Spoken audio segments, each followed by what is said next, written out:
When Governor Christie was elected, he cut close to $900 million in education funding, so me and several thousand other teachers lost their job due to budget cuts.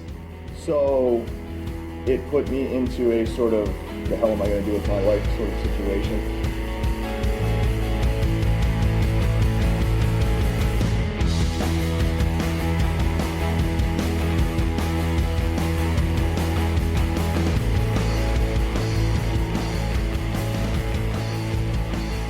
Hey all, Amanda here, and welcome to episode 46 of Great Beer Adventure. At least for a little while, I will be taking back the reins on the short shows and be bringing you the brief brewery bios. As always, I want to thank our sponsor, Oak Hill Beverage in Scarborough, Maine, for their support. For store hours, go to oakhillbeverage.com. Today, we'll be checking in with Dave Rowland of SoMe Brewing Company out of York, Maine. We visited Dave on a Tuesday and sat down in the closed tasting room to find out a little bit more about SoMe Brewing. Dave and his dad, David, don't really have specific job titles. My father was kind of with me for day one because he had run a business, a high-end design build landscape firm outside of Philadelphia, like mainline area. And he retired from there to get away from it and started a construction company and did that for a number of years. And, you know, he's getting a little older and he was like, I don't want to do this for the rest of my life either. But he's run companies before and, you know, we don't really have much titles, which you even asked me earlier, like, what are you? I'm like, I don't know, brewer or owner. But he's our business manager, I guess. He's CEO, whatever you want to call him. But he handles the money and the keeping the lights on end, and I do all the beer and recipes and cellar work and yada, yada, yada. Let's back up just a minute and see how the whole thing got started. I was a high school history teacher, originally from Philadelphia, Pennsylvania, but I was teaching in northern New Jersey and had the career. My wife was a guidance counselor, bought a house. I was an educator, and I had been homebrewing since college and always thought, hey, it'd be cool, but it was never more than a pipe dream. And then when Governor Christie was elected, he cut close to $900 million in education funding, so me and several thousand other teachers lost their job due to budget cuts. So it put me into a sort of, the hell am I going to do with my life sort of situation. And, all my friends and family were like, well, just start a brewery. Come on, you should just...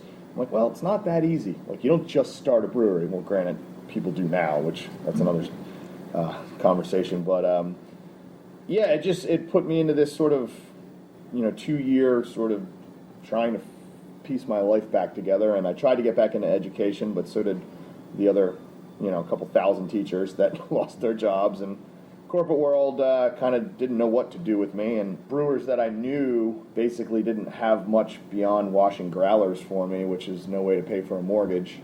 I ended up working with my father doing construction, actually commuting back and forth from Lake Placid, New York to northern New Jersey to see my wife on weekends. All the while brewing, always brewing, and then we started to get, as more and more wasn't happening.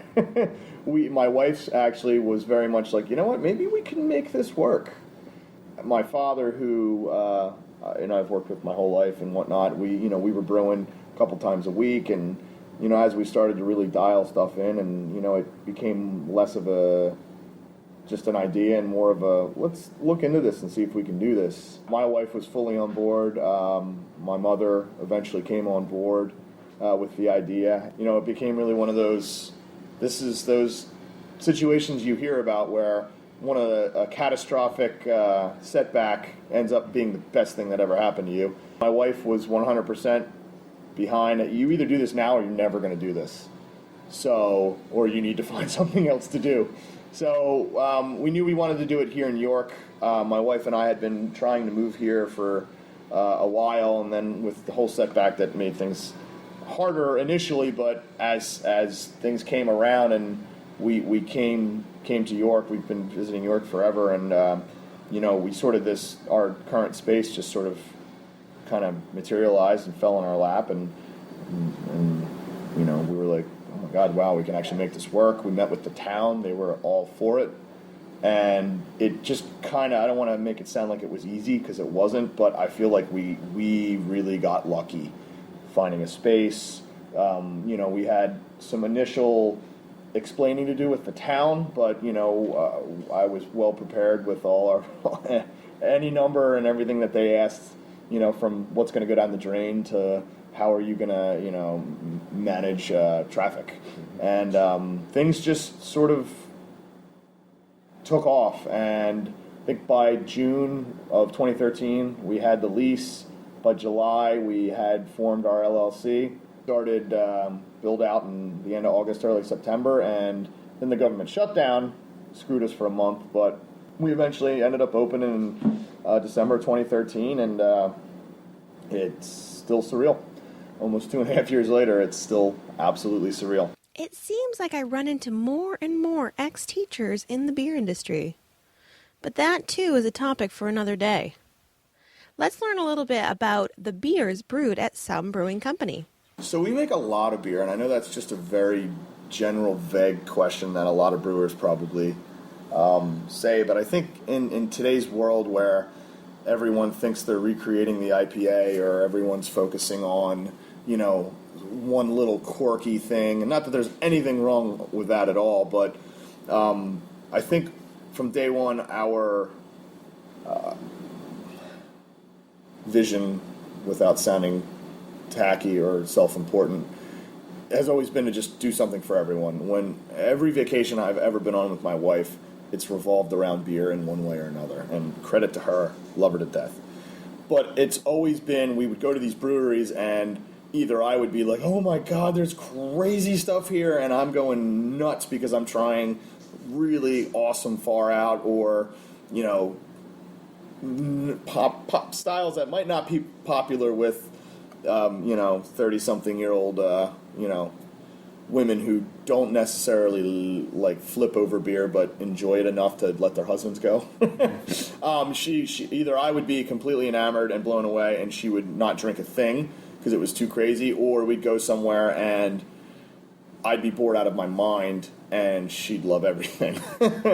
So the more we went on vacations, the more we started to really, kind of take bits and pieces of what we liked at certain places and what we didn't like at other places, and it always devolved into, well, I would do this because everyone knows how to run your business better than you. But then when it became our business, it was like, wow, I can actually make the call now, and we do a bit of everything.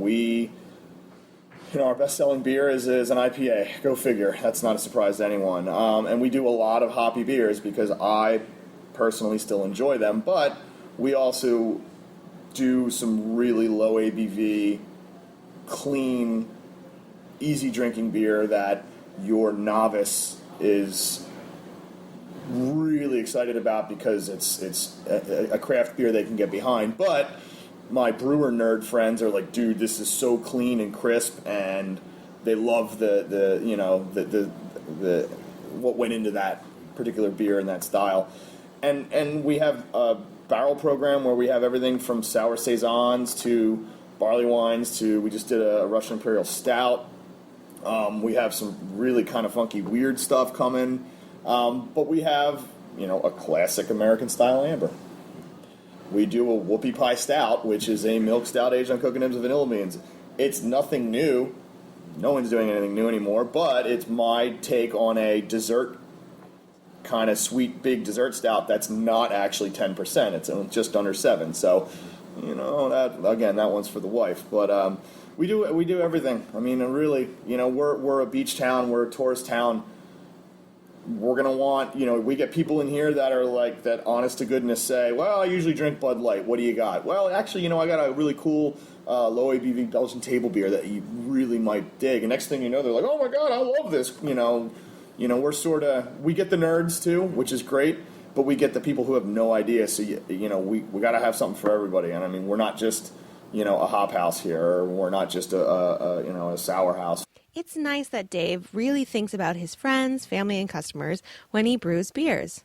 Being able to share a brewery's offerings with my friends and their various points on their beer adventures is truly awesome. Did he mention any of your favorites? Let's check in with Dave to see where you might be able to find some.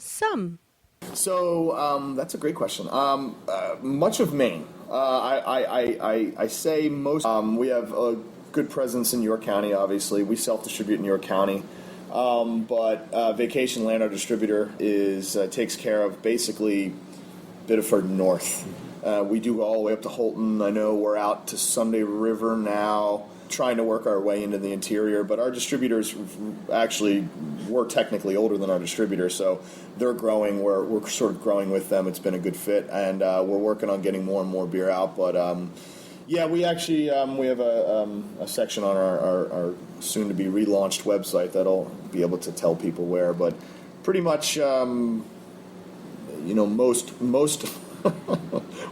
most of your finer beer stores will have us, hopefully, and we are actually distributed down into Boston Metro as well. So we are in Massachusetts. Finally, we wanted to know Dave's most memorable beer memory.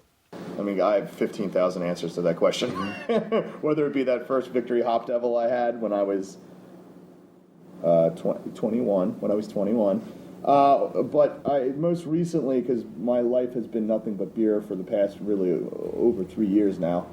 Unfortunately, the audio was really poor for the remainder of his answer.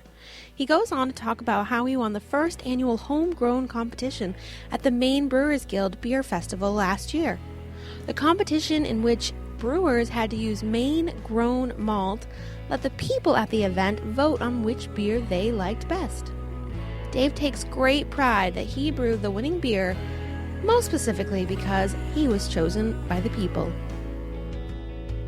Well, there you have it, folks. Another episode of the Brief Brewery Bio. Thank you to Dave Rowland of SoMe Brewing Company and to our show sponsor, Oak Hill Beverage, where you just might be able to pick up a few of SoMe's gorgeously designed cans.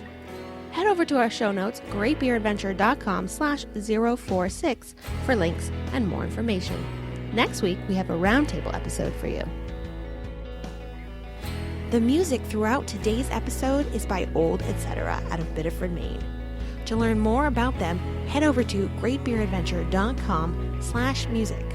We have new things headed your way every week and can't wait to share them with you. Today's episode was created, produced, and edited by me, Amanda. Thanks for joining us. Have a fabulous day, and we'll see you next time. Cheers.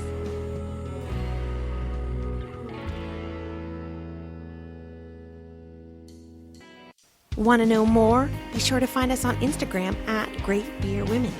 If you haven't done so already, be sure to head over to greatbeeradventure.com/subscribe to subscribe. That way, you'll be the first to know when a new episode goes live. Also, don't forget to tell your friends about us. A small party is fun, but a huge party is extraordinary. Let's get more people knowing about beer in the great state of Maine. Great Beer Adventure is part of the Great Pint Society.